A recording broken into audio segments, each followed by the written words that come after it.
everybody, and welcome to the WREVA Electrifying News December edition 2024. With me, as always, I have some co-hosts with me. Mr. Eric Steven joins us from the Listowel area. How are you today, sir? I'm fantastic, Mark. Excellent, excellent to hear. And below him on my screen, may not be on your screen, but we have Ian Graham joining us from downtown Kitchener. How are you today, sir? Cold. Dang cold. And it's only -3. I got news for you, Ian. Get ready for it, because more is coming. It is coming, that's for sure. Oh, man, what to do? It's not even officially winter yet until tomorrow. That's right.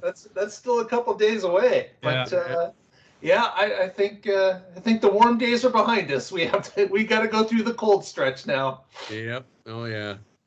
Oh, well. Very good, very good. So Ian's got the deck. He's going to start it up for December. Here we go.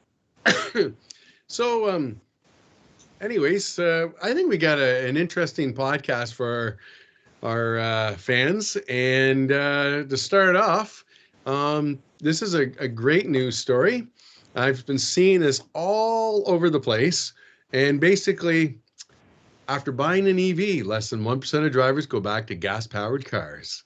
And you know what? I think the WREVA group can attest to that. I think we've got some great members, and I think all of them would probably say, yeah, you know, we've gone electric, and we really don't have much of a reason to go back to a gas car. The one thing I loved about this study was that this wasn't just a country or a couple of countries, but 18 different countries and 23,000 electric vehicle drivers. So it's a good amount of data that we've got here to give kudos to this whole thing. And on the other sort of middle of the road, if you want to say, the 4% said they would choose a plug-in hybrid. I can see how some people, depending on their lifestyle and what they do, where they might be like, yeah, I just want that little backup just in the case. But in general, I think we're looking that we're going to be seeing more and more people just sticking with the electric car. And we've got some other great news about the electric car when it comes to the battery, etc., which we'll talk about a little bit later on in the podcast. Yeah, I think, this is kind of information, obviously, from where we're at. We all kind of know this, but, there's always that initial learning curve when somebody owns an electric car, and there's always that initial fear out there. There's so much misinformation out there today about electric cars and stuff that's out there. And, once people actually get into the ownership of one and live with it for a while, they realize, well, wait a minute, this is actually pretty awesome.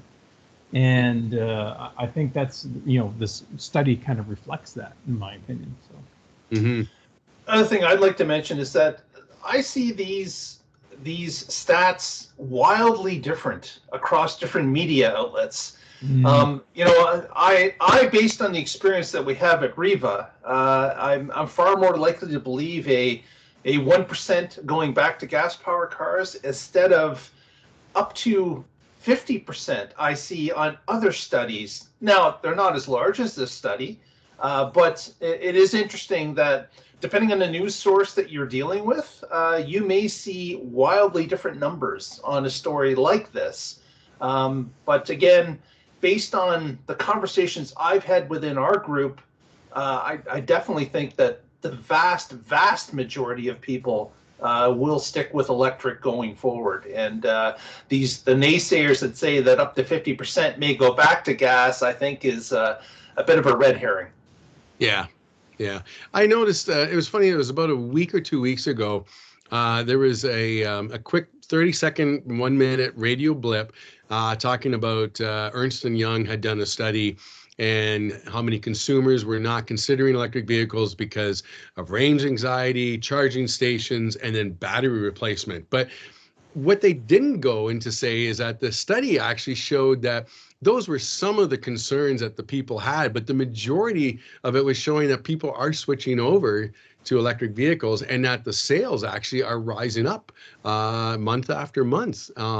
Maybe not quite as steady of an incline as we've been seeing, but anyways, it's funny how, the data and information can always be presented in multiple ways depending on what narrative that the person wants on this stuff. So it- one other quick point too about the 18 different countries. US and Canada to me are completely different than India and Brazil. And so I like that vast difference in the countries, because that really does create some different scenarios. US and Canada, I don't think have really as much in common with India and Brazil as an electric vehicle owner. So it was nice to see that they had that variety. Mm-hmm. Yeah. So it's good seeing that cross section, because we've even seen studies in the past which focused on Western countries basically and stuff like that. So it's good to see a more diverse population also being surveyed in something like this. Yeah. But even going back to studies and stuff like that as well too. Sometimes even the way questions are asked or proposed to people, and then how they read into that data can be interpreted and changed and twisted depending on people's narrative as well. So yeah. So, well, anyways, let's move on to the next segment of our show, and again talking about sales growing again. Exactly. So we've been seeing this narrative for a while, especially in Canada, where we've hit apparently a new milestone across the board. Canada's ZEV growth, zero emissions vehicle, has grown recently over 25% of all sales. So this is a great one that we've seen coming for a while. We've seen this ramp up that's been going on. And with some of the tax, I guess some incentives in Canada that might be tailing off, especially in Quebec. We understand that they're going to be reducing their provincial rebate that they've been offering now for a number of years. And of course, with Quebec consumers knowing that's going away, there has been a run to get an EV in 2024. So a lot of people have been lining up to get it. They're pulling the trigger because they know the incentives are going to be reduced and eventually disappear. And that's really driven some of the overall growth in Canada, although the other provinces are ticking up as well. Not as high as Quebec, but when you take the country as a whole, we've hit some new milestones. Also, even in the United States, they've hit some new milestones, not quite as high as Canada, but they're into the double digits now, percentage-wise for EV sales. And it's looking good that they're still progressing up. So we hear gloom and doom sometimes out there about people that are getting sour on EVs. Well, to keep that balanced, you have to look at the overall auto industry. A lot of auto manufacturers are in downslides now that make gasoline cars. Whereas the EV market, although it's not doubling or quadrupling as it did in the very early days, now that we're at in this case, double-digit percentages and even into the 20s here in Canada, we're still getting some solid growth where others are declining. So it's still quite positive for EVs in North America, and this report highlights that. Mm-hmm. Yeah, I mean, just looking at this now, this report basically says that in North America, basically 1 in every 10 vehicles sold now is battery electric, and 1 in every 5 vehicles sold is some type of electrified vehicle, whether it be hybrid, plug-in hybrid, or battery electric. So that's, a big step change in a long time. I can remember a few years ago we were talking about we were happy just to see 1 or 2% vehicle sales, and now we're into the 10%. So it's definitely climbing up there and starting to become mainstream now. Mm-hmm. The part that when you're talking about the headwinds, I think what we're looking at headwinds in a lot of respects is on both sides of our, at the border with the U.S. and Canada, is the political aspect of things, not only with the change in government down south, but also with what potentially could be the change in our government here in Canada with this past week, and how different programs could be affected, or for that matter, maybe up in the air now, just because of what's kind of, is up in the air, especially in Canada as of right now. But that being said, I also think that because we now are over the 10%, in fact, I think we're 12, 13% in Canada. When I talk to people more and more, especially those who are not necessarily naysayers, but they're kind of on the sidelines, I'm hearing more positive that, oh, my neighbor's got this. And we're now talking to them and they're showing the proofs in the pudding, and not saying it's all perfect by any means, but I think a lot of them are starting to understand that this actually could work quite well. Now, and of course, with Quebec, it's going to reduce further with the ZEV, and that might affect a few things as well. But I think also we're going to see the price of the vehicles coming down. The battery aspect is price-wise keeps coming down every year, and which means the vehicle price keeps coming down. So those credits and everything, maybe, yeah, they're going to, not going to have them the same way, but we're also seeing, the actual vehicle, especially with China, showing that, hey, they can make these vehicles for a lot cheaper. And I think we can do the same here in North America eventually as well. Yeah, that's a good point there, Ian. As we're talking about the removal of incentives and things like that, but we're actually almost now getting to the point, there's a lot of vehicles coming the next couple of years that are supposed to be substantially more affordable than what's historically been on the market. Mm-hmm. And so now it comes down to, if an EV starts becoming cost competitive or cost parallel to a gas vehicle, are incentives even required to push them anymore? We're almost at the tipping point right now where EVs will be able to support themselves on their own. To some extent, incentives obviously help accelerate that. But when you have, when you're starting to get to 1 in 10 over 1 in 10 vehicles being battery electric vehicles, that means just about everybody in some family somewhere knows somebody who owns an EV. Mm-hmm. And they're going to be actually living with this car. And so that misinformation out there is no longer going to sink in, because somebody's going to be able to walk over and say, hey, are you really seeing this? No, I'm not seeing that. So, basically the BS for the most part is going to be non-relevant. So yeah, the fun of it. All right, well, moving on to some interesting with technology, and I don't want to say reinventing the wheel, but instead I'm going to say we're reinventing the brakes. Yes, so this was kind of interesting, me being the background that I have as well too. I found this kind of interesting. So in a traditional car, your brakes are in your wheels, basically. And they're typically disc brakes or drum brakes that are put in your wheels and stuff like that. Mercedes is, because EVs have regenerative braking systems and stuff like that, they already have a natural braking system sort of built into the car. They're looking at this going, well, maybe we don't need to put brakes in the wheels anymore. Now we might be able to integrate the braking system into the drive units themselves, into the motors. So one of the things with regenerative braking is it works very good braking force, but at low speeds, there's not enough load on the motor to fully stop or completely stop the vehicle. And under some conditions, you need additional braking force. In this case, you're integrating the brake right into the motor housing. And one of the big things we see on EVs today is you have exposed brake calipers and stuff on the wheels, and they're exposed to the elements, they're exposed to moisture and stuff like that. And in EVs, one of the side effects is because the brakes don't get used as much, sometimes you get rusting rotors, you get calipers that are exposed to stuff, and if you don't lubricate them on a regular basis, they could potentially seize. By Mercedes doing this, by integrating this into a housing, basically what they're doing is they're eliminating that failure mode now, basically, and they're able to better control, things like brake dust and stuff like that too, which is also an environmental issue.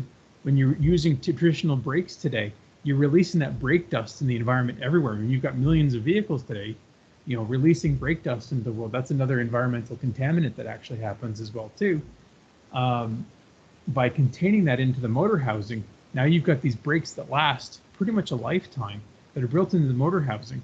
And the other big advantage of this as well is if you take the brakes and you take them out of the wheels, now you're reducing weight on the wheels, which is unsprung mass. And unsprung mass helps handling of vehicles, improves vehicle efficiency, and things like that as well too. So this is an interesting perspective from Mercedes, and it's also opening up how EVs are making us rethink the automobile, basically, and in some of the traditional ways that we've done things. Mm-hmm. Yeah, what's great here is that there is some thinking out of the box. If the vast majority of EVs are using regen braking for the vast majority of braking, then yeah, you could look at something else that may not be, in longevity purposes required.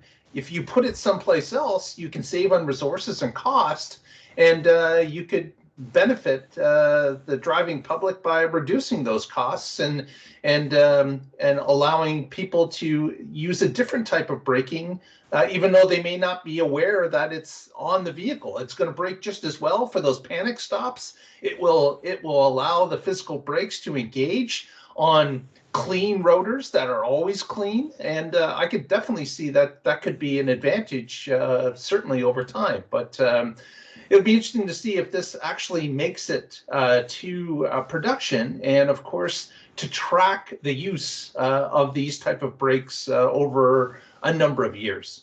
Mm-hmm. I find it's interesting the virtually maintenance free is a big part, but then the fact that you're talking about a lifetime.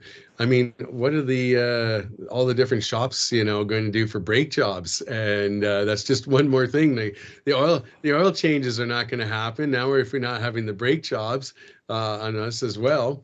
But I like the fact of the fact that traps the brake dust, because I have heard that argument about EVs being heavier, they're more harder on the brakes. But I mean, we're only using the brakes for most part, I think, for the last 2 to 5% of braking a car, because most of it's done with the electric motor. But also too, the reducing braking noise. I mean, we're just not going to have the same 70s cop shows anymore. We're not hearing the loud engines. We're not hearing the squeal. We might hear the squeal of the tires, but we're not getting all the brakes and everything else too. It's just going to be silent, silent films now. But I'm really impressed that I'm impressed with Mercedes, because they're now doing recycling with their batteries as well. And I just feel like Mercedes is really kind of stepping up their game with the whole EV aspect of things as well. They're really kind of going all in all this. So it's good to see. Yeah. And one other thing, maybe one potential drawback, but there's solutions to this as well too, is traditional brakes today, they sometimes function for like vehicle stability control and for traction control systems as well too. Because oftentimes you have a vehicle with an open differential, you'll have to brake one wheel to transfer power to the other wheel. But there's ways to do that within the motor housing possibly as well too. So rethink the drive units a little bit as well too to better accommodate that. But there's solutions to that. So. Mm-hmm. Oh, for sure, yeah. Right on. Well, from one interesting technology breakthrough or potential, hopefully we'll see in the future. But this one, this just came out roughly in the last week as well. And the best part about this is, of course, it's the Canadian connection of Dalhousie University and Jeff Don, who works with Tesla as well.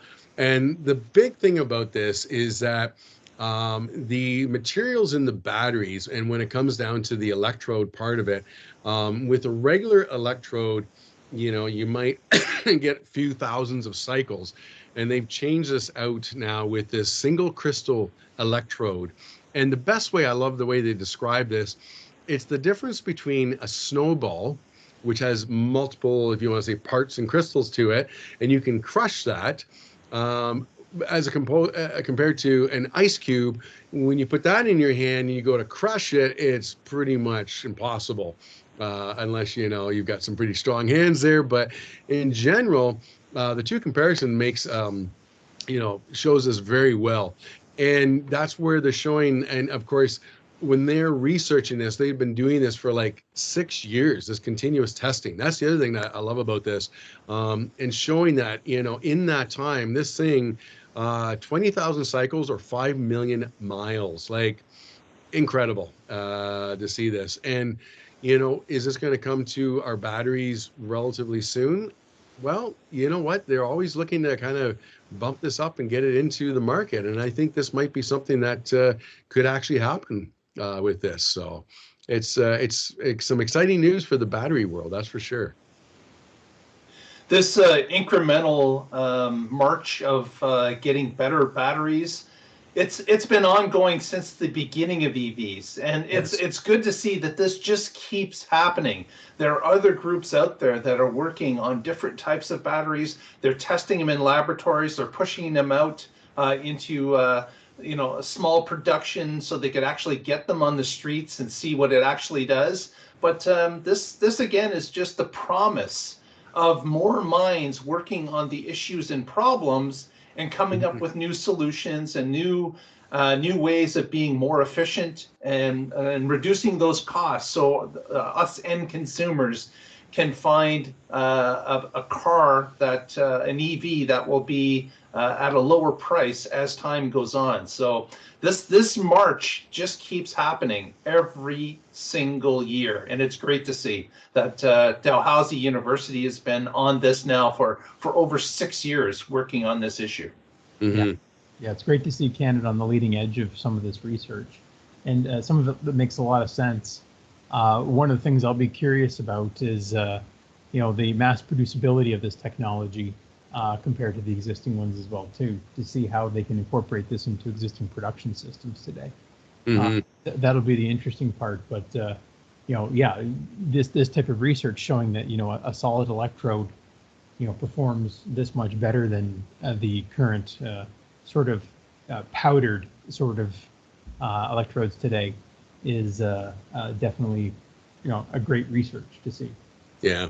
One thing that, as I was reading, there was some different articles on this as well. And something that came up was that, I'm not so sure in the States, but in Canada, we have a minimum that you have to have an 8-year warranty with a minimum of no more than 80, like it still has to retain 80% of its power within those 8 years for the battery warranty, which is, quite a bit when you really think about, and what a person owns a car for. So now you're looking at this with anywhere from say 3,000-4,000 cycles. Now you're looking at 20,000 cycles. What's that warranty going to be now with those batteries?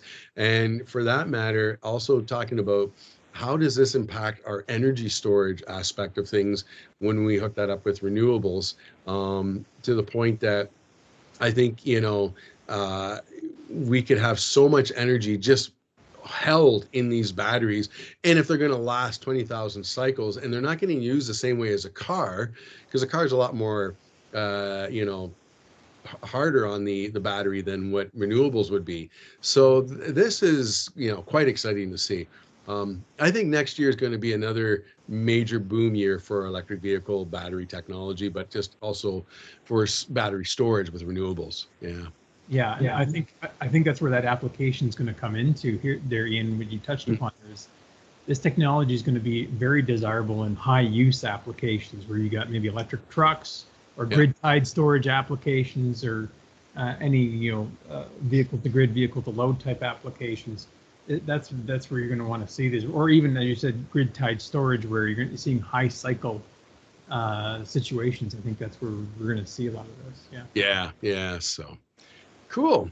All right. Speaking of, you need good batteries for good road trips.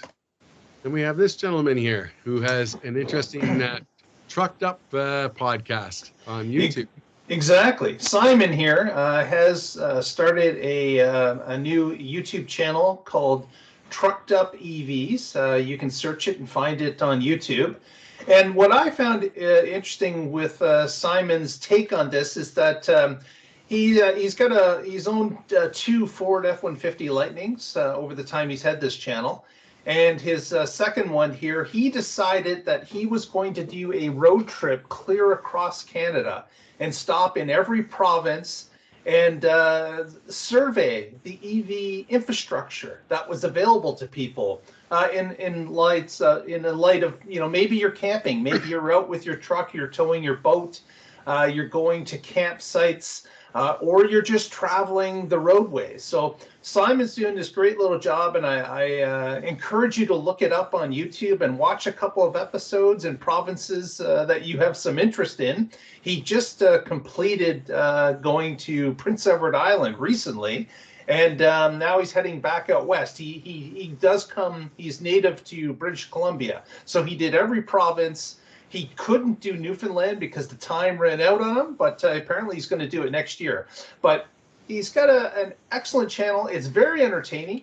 He's good with the video editing, and it's fun. It's a fun watch. So I suggest you check out an episode or two and see if you enjoy what Simon's doing. But I really enjoy his actual, just nuts and bolts stare at what's going on in a certain province, and he weighs the pros and the cons. And he's pretty honest with what he finds and how he's presenting it, and I really enjoyed it. And I don't know if you two got a chance to look at one episode, but if you haven't, definitely look up a province or two. Yeah, I'll definitely have to look at it itself. I haven't unfortunately been able to take a look at it, but definitely be very interesting to see. I just caught a couple of quick little things, and I love that he's showing with the infrastructure, that aspect of it. And I think that's important to kind of, bring that awareness about with the that part of it too. But no, it's I'm looking forward to checking out more of his channel over the Christmas season when I have some time. I think we've all been so busy. Yeah. All right. So this is an interesting amount of money. Yeah, so I actually wanted to highlight this story for a few reasons. One of the reasons I wanted to highlight is there's been a lot of talk that Ford is supposedly pulling back on EVs and stuff like that. And the truth of the matter is, I read some of the recent interviews with Farley, which is the CEO of Ford, and he's basically come back and it's not that Ford is pulling back from EVs; they're just rethinking it a little bit.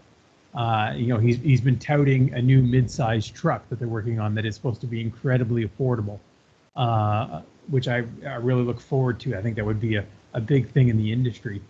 But here we see this big government loan come out for this Ford and SK partnership. And the reason I want to point this out as well too is because I think, with the change in the administration in the United States, one of the things that we're seeing now is that the current Biden administration is now expediting the approval of a lot of grants and stuff right now. And this is an example of one of those, but I've actually just seen a few come out where companies that are doing, like another one, EOS Energy, got 80% funded one of their projects by the government just this week as well too. So there's a whole bunch of these I'm starting to see come out where the Biden administration's rushing some of these programs to get these things funded before the change in administration. And I think this is partially an example of that as well too, where we're seeing this big battery project between Ford and SK on to basically build this battery plant in the U.S. in Tennessee.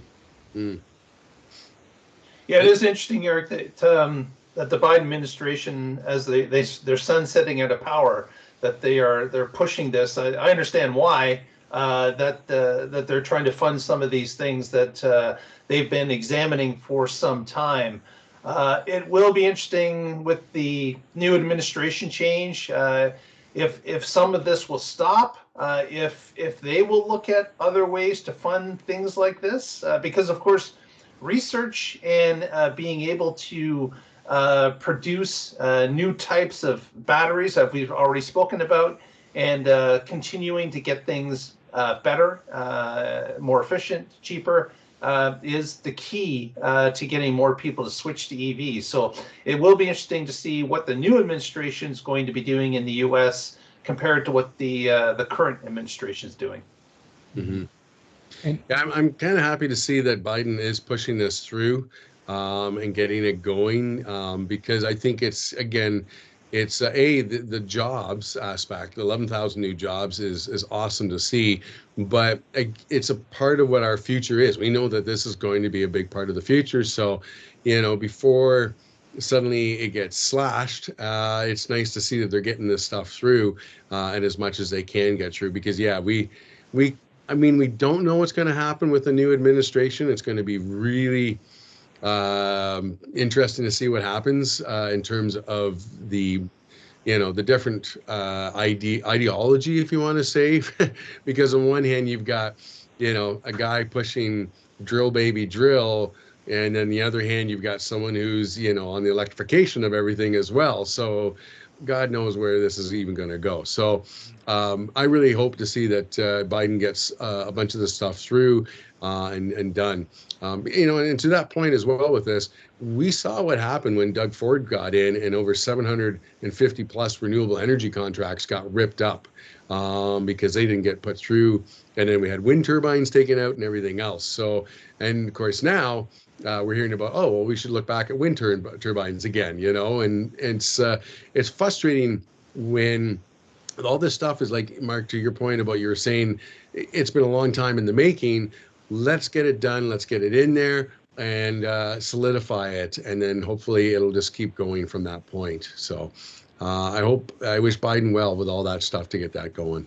Yeah. And you know, and I've said this before multiple times, you know, the world is moving and electrifying right now today, irregardless of what happens in the United States, irregardless even what happens here in Canada. Mm-hmm. Things are changing. The world is moving on. We're seeing that EV sales are increasing around the world. It's increasing in Europe. It's increasing in Asia, especially in places like China and stuff like that. And, you know, if the next administration is concerned about competing with China, then it's critically important to make these investments to make sure that these companies do stay relevant and do stay competitive. Mm-hmm. Yeah, exactly. So to that point, with moving ahead with the technology aspect and the world moving on, well, I had to bring this up because, of course, down south, we have this new administration coming in that was also in the previous election trying to save the coal industry. Well, hey, we might have an opportunity for you to save somewhat the coal industry because this company called Oakridge National Laboratory, they figured out the biggest component in a battery is graphite, and they figured out using coal and especially the coal dust, which is all over the place, and they can take the impurities out of it, remove them, and then basically make graphite out of this. And a lot of coal waste like fly ash, there's 100 million tons of this stuff. So to that point, this is really great to see. And then also just wanted to bring up about, you know, Glencore and cyclic materials are really doing a lot for the whole copper recycling. I know, Eric, you and I have talked a little bit about that, about how much copper is actually more or less recycled rather than mined, because we're trying to, you know, keep on that. But I thought between these two articles, you know, just kind of goes to show we're being very smart about the materials we do have and what we can use them for. Yeah. Yeah. On the first one, you know, graphite and graphene and coal, you know, they're all fundamentally carbon. So it's just a matter of can we find the right processing technologies to convert one form to the next? And it looks like this company has done that. You know, they've found a way to basically Oakridge National Laboratory have figured out a way. And what's interesting, this is a research institute that's figured this out. And so now multiple companies could come in and step in and potentially commercialize this type of technology. So, you know, that's good to see, you know, and coal is a plentiful resource. It's just about everywhere in the world. So if you can take coal and that carbon-based technology, use that to make graphite or graphene and other stuff like that, then yeah, that's great. That's, you know, another piece of the puzzle, basically. On the copper one there with Glencore and cyclical materials, you know, we always keep hearing those studies how EVs are like 98% recyclable. And when I read through this article, one of the things I found was interesting is these guys actually go through like the electronics and the PCBs and some of the traces and stuff like that. And those are things that have traditionally been very difficult to recycle. You know, things like copper wire and bus bars and all that kind of stuff, very easy to recycle that stuff. And it's highly recyclable. And that makes up most of the mass of the copper in an electric vehicle. But you still have the electronics and the PCBs and all those kinds of things as well, too. And they've been traditionally very difficult to recycle. So, you know, seeing this here from cyclical materials, being able to recycle the electronics is great, not just in an EV, but even, you know, things like our cell phones and all that kind of stuff as well, too, and computers and all that. You know, those types of e-waste type applications, you know, this has really big potential there for mitigating a lot of that. So. Mm-hmm. Yeah, just like we've talked about previously in other shows about how batteries eventually will be the new mine to get new batteries, because you won't be mining for materials with the ability to recycle 98.5% of the battery that exists and process them back into batteries again. As these electric cars, well, with Ian's story, maybe it won't be, 15, 20 years, maybe it'll be 40 years that the battery needs to be replaced. But again, those become a key component of recycling that will help the battery side of things, just like copper is so highly recyclable in today's market. Mm-hmm. Yeah. No, it's good to see that, these materials are still resources, and maybe we just need to reevaluate how we use them. It's kind of, I feel the same way with oil and gas in many respects. To me, the idea of burning it, any of this stuff, makes no sense. But when we can use it for other things that we can then hopefully recycle as well, then we've got a good positive loop going on that way. So speaking of mining, we also next year, end of May, up in Sudbury, have the Electric Vehicle Symposium. And of course, our friend Devin with the EV Society up in Greater Sudbury, he is part of this.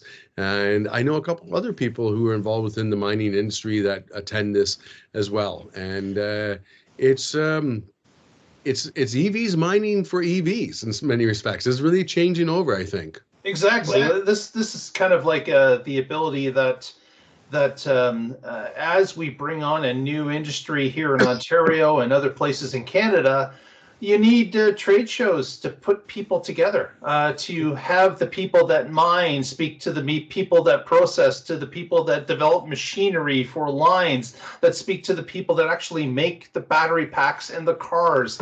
So this conference is working on its 4th year. It's been held in Sudbury, I believe, for the whole time. It certainly was last year. And this coming year, May 28th to 29th, it will be being held in Sudbury again at Cambrian College again. So just wanted to bring it to the attention of our viewers that maybe if you have interest in attending, you can go to their website and see. Right now, they don't have any information except for the location and the dates that it will be held. But I'm sure they'll be adding to that website a little bit later with how you could sign up and attend if you wish to. So it's a good step for Ontario to connect a number of different industries that we have so richly received in recent months and years with the adoption of electric vehicle and the process of building them. So this is another good step, and it's making connections and hopefully strengthening the entire industry with the communication that can happen at these things. Mm-hmm. Yeah, absolutely agree there, Mark. And I keep hearing the argument by lots of people that talk about how oil and gas is so important to the gross domestic product of Canada's economy and stuff like that. And, the truth is Canada is a very resource-rich nation. We're the 2nd largest country in the world, and we have a lot of resources in this country, not just in oil and gas. And here we have the potential to grow and diversify our resource economy and take advantage of the electrifying world here.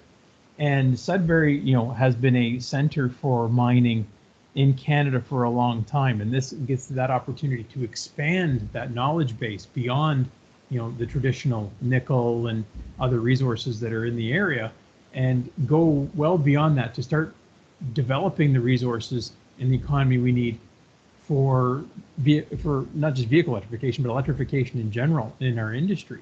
And, getting these people together starts to make Sudbury sort of that the center of excellence for that knowledge that can now be spread across all of Canada as well too. So we can now expand, mining operations all over the world, and that Sudbury Center of Excellence can help support that and support the industries. And as you said, Mark, to converting, from getting those resources to processing them to something that's usable, to actually making it into a finished good that's sold out in the market. So, getting these people together and starting that knowledge base and creating the center of excellence is just fantastic, and love to see. And it's what we need to do to make Canada a leader in this type of thing. Yeah, I find it interesting because I've, of course, spent time up in that area, and I have ran into different people who work within the industry with the mines and stuff. And it's funny how many more and more that I talk to are driving electric vehicles themselves, and they get it. They totally understand everything about, not only with the mining aspect, about the vehicles themselves and everything. And it's a real kind of a switchover happening in that respect as well, because Northern Ontario, of course, is known as truck country.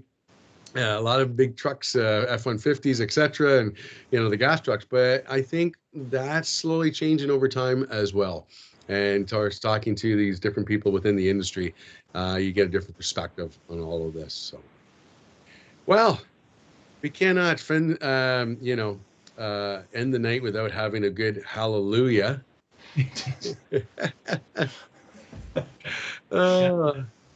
Yeah, I saw this story, and I thought it was kind of interesting, and also for a few reasons as well too. Pope Francis is getting the new car, and the new Popemobile, basically. And it's interesting that Mercedes-Benz for 2025 is launching a new electric G-Wagon, which is, of course, a behemoth that's kind of like the electric Cadillac Escalade that's coming out as well too. Mm-hmm. But one thing I liked about this, seeing, I'm not Catholic myself, but I do recognize Pope Francis as a pretty progressive pope compared to previous people in that area.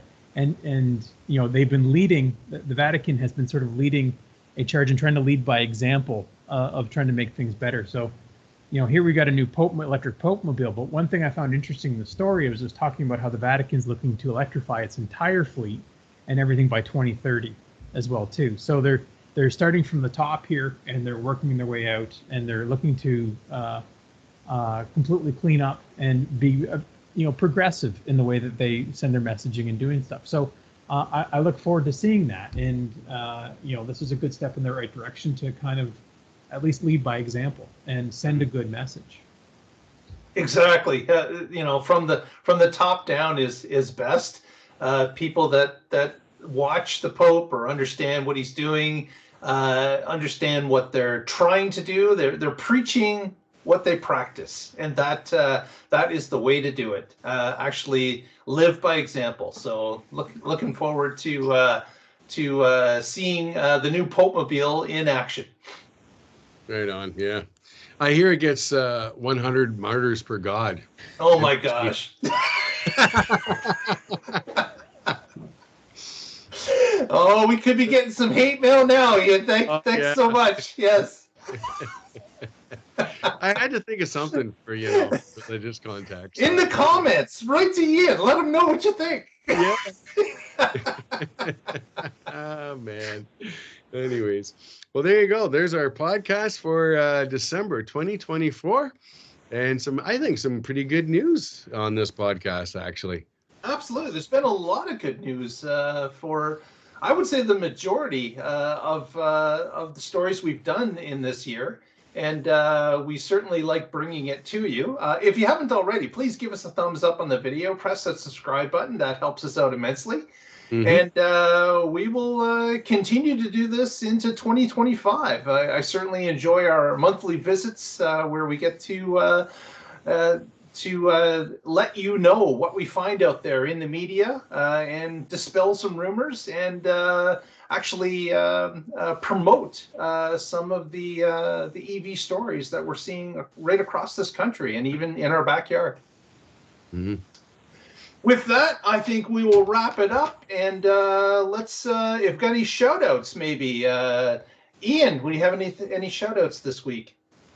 Off the top of my head, nothing really comes out. I will give a shout out to Diego at GM, Forbes GM on Weber Street. And he took me out on the new oh my God, I was going to say Rivian. It's not Rivian. GMC, Denali. The Sierra EV. Yeah. Yes. And it was cool. It had some really nice features on it that, it's interesting when you go to a different manufacturer and try their vehicles, and there's always something like, oh, well, I kind of like this better in my car, but oh, I really like this on theirs. I wish I had that.